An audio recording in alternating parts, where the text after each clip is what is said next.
ও আমারে বলছিল, আমাকে যখন রিমান্ডে নিয়েছে প্রশাসন নিয়ে, হাতির ঝিলে রাত 12:30টার দিকে 1টার দিকে নিয়ে আমার পুরা উলঙ্গ করে হাতে সিগারেট লাগিয়ে একটা অর্ধ উলঙ্গ মেয়ে মানুষ আমার পাশে দাঁড় করিয়ে ছবি তুলিস, বলে যেটা ছেড়ে দেবো যে তুই এই চরিত্রে।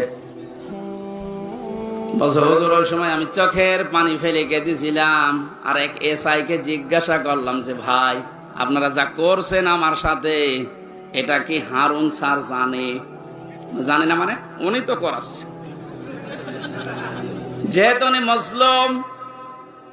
এই জন্য ছোট হুজুর দোয়া করেছে, আল্লাহ আমাকে যেভাবে সব উলঙ্গ করে ওরা দেখেছে, জাতিকেও দেখাবে বলে ওরা জানিয়ে গেল যে জাতিরে দেখাবো, তুমি অন্তত আর যাই করো হারুনকে ছেড়িও না।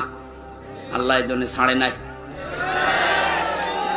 ওরে, দুনিয়ায় আল্লাহ দেখায়নি।